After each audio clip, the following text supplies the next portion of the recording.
참 감사합니다. 이 고백할 때의 모든 불평 다 사라지네.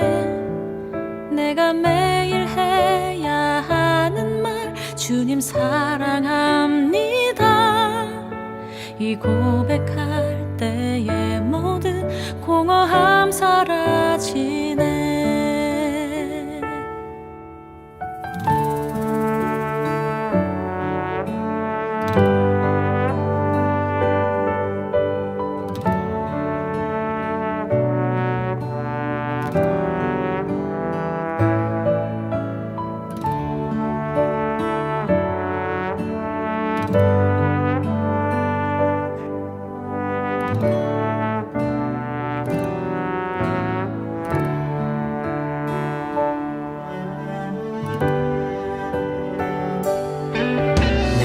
기억해야 하는 것, 주 날 사랑하시네.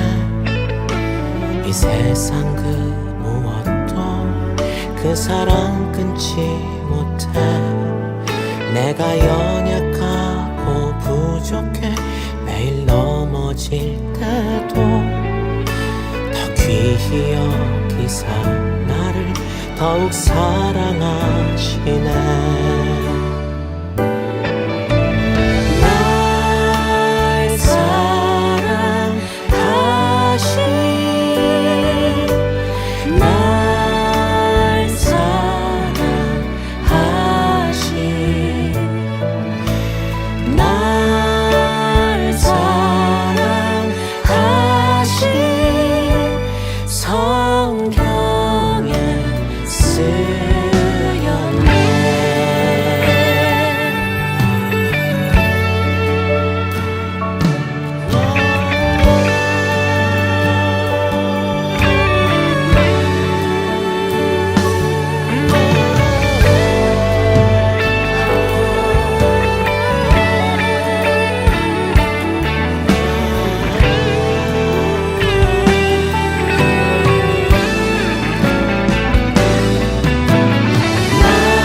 안녕하세요 성도 여러분. 사순절 둘째 주일 온라인 수요 기도에 오신 여러분을 주님의 이름으로 환영합니다. 이번 한 주간도 주님께서 우리를 위하여 십자가에서 행하신 일들을 깊이 묵상하는 뜻깊은 시간이 되시길 바랍니다.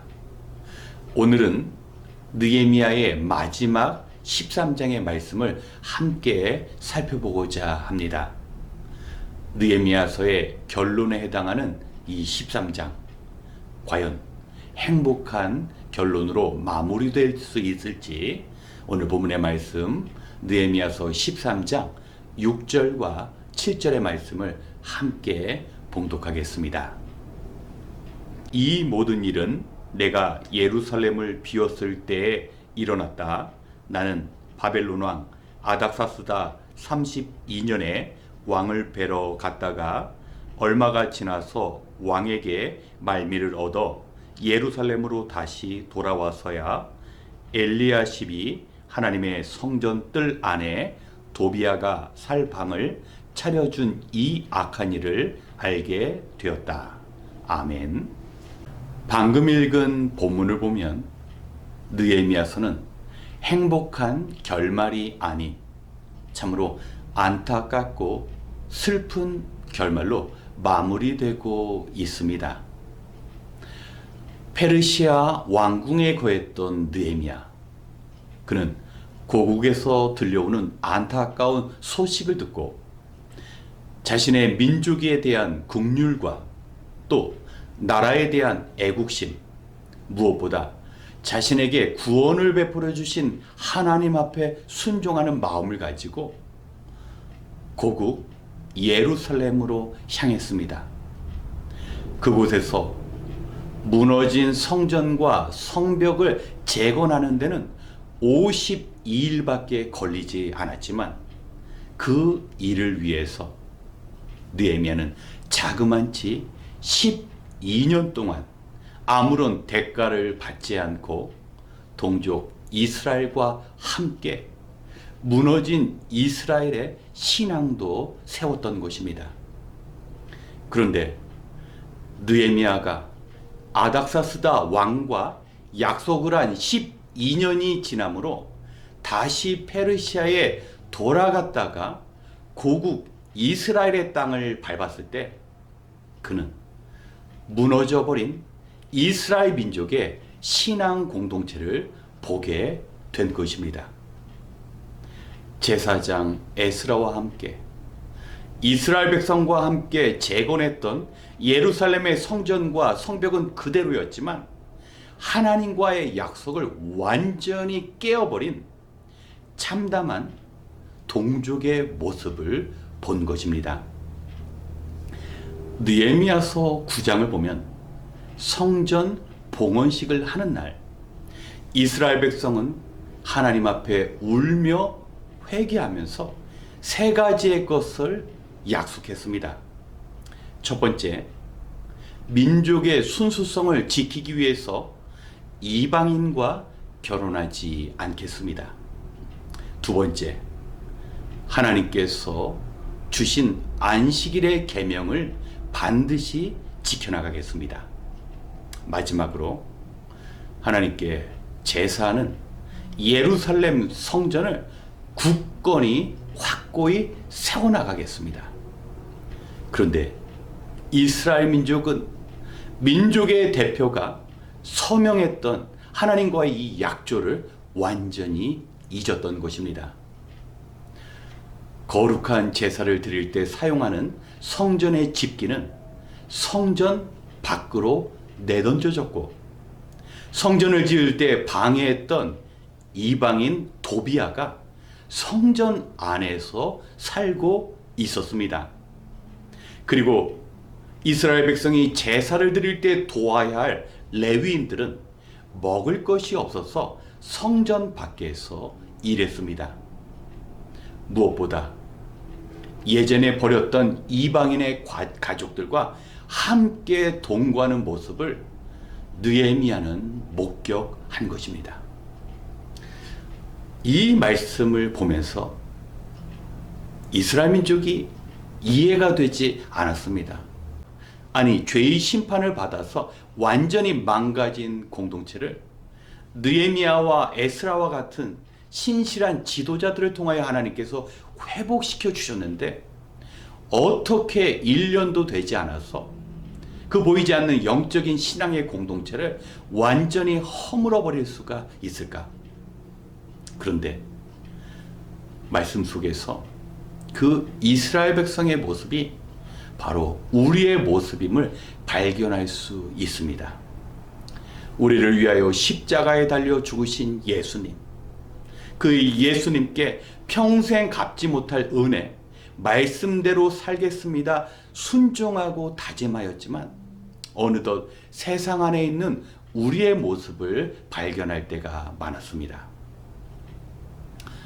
하나님께서는 그럼에도 불구하고 이스라엘 백성을 사랑하시사 그들을 위하여 느헤미야보다 더 완벽한 지도자인 예수 그리스도를 보내주십니다.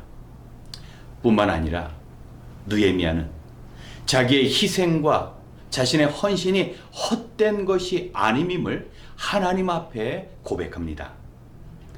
느헤미야서 13장을 보면 느헤미야는 하나님, 저를 기억하여 주시옵소서라고 간절히 기도합니다. 자신의 행한 모든 일들은 수포로 돌아간 것 같지만 느헤미야가 믿는 하나님은 신실하시며 약속을 지키시고 이스라엘 백성을 긍휼히 여기시며 하나님의 뜻을 이루시고자 저 악한 아닥사스다 왕을 움직이시는 전능하신 하나님임을 고백하는 것입니다. 느헤미야는 자신의 업적에 따르지 못한 그 결과로 인하여 허탄하고 안타까운 마음을 갖고 하나님께 원망하는 것이 아니라 절대로 변하지 않는 그 하나님과의 관계를 끝까지 붙잡을 수 있었던 것입니다. 사랑하는 성도 여러분, 우리가 믿음으로 주의 일을 하다 보면 느헤미야와 같이 우리의 수고에 합당한 열매를 언제나 거둘 수 있는 것은 아니라는 사실을 우리는 깨달을 수 있습니다.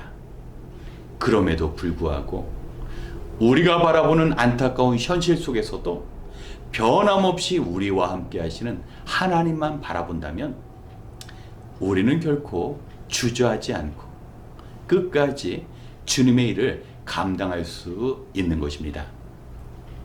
비록 느헤미야서 13장의 말씀이 안타까운 결론으로 마무리되어진다 할지라도 저와 여러분의 인생은 이런 결론이 아닌 하나님께서 우리를 위하여 보내주신 예수 그리스도로 인하여 이 땅에서 하나님의 나라를 굳건히 세워나가는 그 일을 감당하시는 저와 여러분이 되실 줄 믿습니다. 느헤미야서 1장부터 13장까지의 말씀을 기억하시면서 주님 오실 때까지 하나님의 나라를 아름답게 세워나가는 저와 여러분이 되시길 주님의 이름으로 축원합니다. 함께 기도하겠습니다. 참 좋으신 하나님, 오늘도 힘들고 고단한 하루였지만 이 기도의 자리로 인도하시니 감사합니다. 코로나 바이러스로 인한 고통의 시간이 지나고 이제 모든 것들이 조금씩 정상화되고 있습니다. 조심스럽게 예전과 같은 평범한 일상으로의 회복을 기대합니다. 하나님, 세상에 살면서 느헤미야처럼 우리를 이 땅에 보내시고 구원하신 하나님의 귀한 뜻을 발견하기 원합니다. 주님의 주신 그 사명으로 인하여 우리의 활동 영역이 넓어질수록 주님을 위한 헌신의 영역도 넓혀갈 수 있도록 도와주시옵소서. 안락한 왕궁에 만족하는 삶이 아니라 그러한 여건을 허락하신 하나님의 시선에 늘 우리의 마음이 머물기 원합니다. 뿐만 아니라 내 인생의 주인이 내 자신이 아니라 예수님께서 우리의 주인이 되시오니 우리의 삶이 주님께서 원하시는 삶을 살아갈 수 있도록 이끌어 주시옵소서. 늘 무엇을 해야 하는지 하나님께서 들려주시는 말씀 속에서 답을 찾는 복된 인생 되게 하여 주시옵소서. 이제 같은 제목으로 함께 기도하는 시간을 갖기 원합니다. 비록 성도님 한 분 한 분 삶의 처지는 다르다 할지라도 기도의 시간을 통하여 주님의 함께 하심과 도움의 손길이 경험되는 은혜 허락하여 주시옵소서. 모든 것을 감사드리며 우리의 영원한 소망이 되시는 예수님의 이름으로 기도드렸습니다. 아멘. 이 시간 우리 자신을 위하여 기도하는 시간을 갖기 원합니다. 성도 여러분, 지금 주님의 십자가 고난을 묵상하는 사순절 기간입니다. 경건한 초대교회 신자들은 이 기간 동안 주님의 십자가를 묵상하며 절제하고 약한 사람들에게 자비를 베풀었습니다. 지난 주일 말씀처럼 레미니스 차례 일상의 생활 속에서 주님의 십자가를 기억해야 합니다. 오직 주님께서 주시는 지혜와 결단으로만 자기를 부인하고 자신의 십자가를 짊어질 수 있습니다. 우리가 십자가를 통하여 주님을 따르고 주님과의 깊은 만남이 이루어지며 이 땅에서 주님의 제자로서 온전한 삶을 살아갈 수 있도록 기도해야 합니다. 우리가 이렇게 기도할 때 주님께서는 우리가 말씀에 순종하며 제자로서 이 땅에서 살아가는 데 필요한 하나님의 은혜를 허락해 주신다고 약속하셨습니다. 매일 시간과 장소를 정하여 주님의 십자가 고난을 묵상하고 모든 것이 얽매인 이 세상 가운데 참된 자유를 누리는 삶을 살아갈 수 있도록 함께 기도하겠습니다.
두 번째, 주님의 몸 되신 교회를 위하여 기도하기 원합니다. 하나님께서는 이 땅에서 오직 교회만 감당할 수 있는 영혼 구원의 사명을 주셨습니다. 우리가 마지막 날 주님 앞에 서게 될 때 주님께 인도한 그 한 사람 한 사람으로 인하여 칭찬받는 교회와 성도가 되어야 할 것입니다. 비록 눈에 보기에는 무겁고 고통스러운 십자가처럼 보이지만 그 십자가로 인하여 생명과 하늘의 상급이 주어질 것입니다. 주일에 드려지는 예배, 그리고 한국학교, 그리고 중보기도를 통하여 맡겨주신 사명을 온전히 감당할 수 있도록 기도하기 원합니다. 그리고 2주 후면 두 과목의 성경 공부가 시작됩니다. 이스라엘 백성들은 무너진 예루살렘에서 하나님의 말씀을 듣고 회개함으로써 영적인 재건운동을 시작하였습니다. 성도님들 모두 이 성경 공부에 참여하여서 말씀으로 하나 되고 말씀으로 부흥하는 교회를 세워나갈 수 있도록 함께 기도하겠습니다.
세 번째, 선교사님을 위한 기도의 시간을 갖기 원합니다.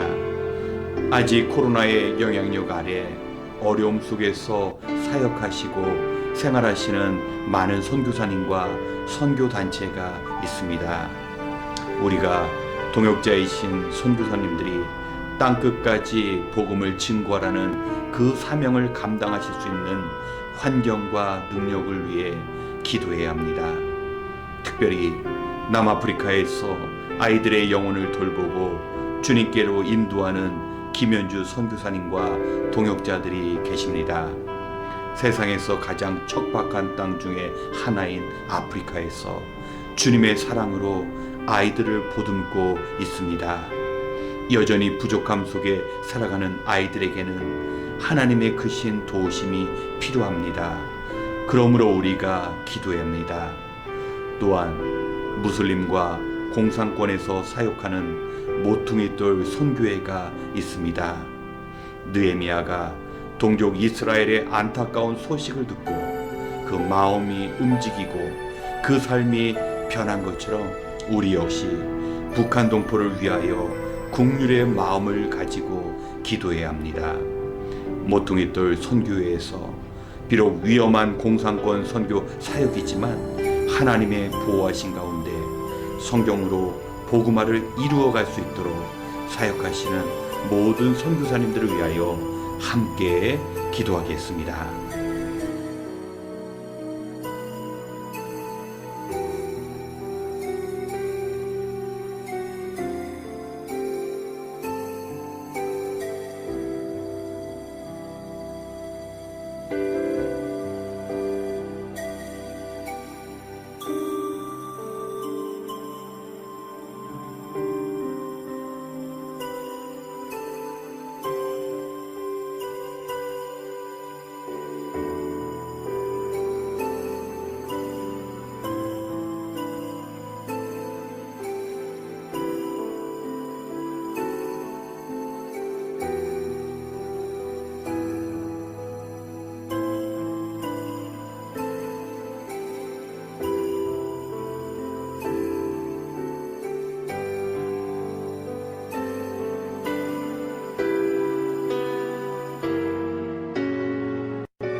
마지막으로 우크라이나를 위한 기도의 시간을 갖겠습니다.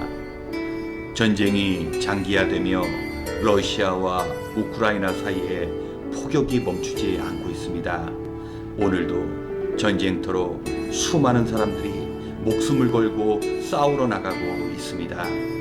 이제는 민간인의 사상자도 점점 늘어가서 무고한 우크라이나의 시민들과 죄 없는 아이들이 고통 가운데 죽어가고 있습니다.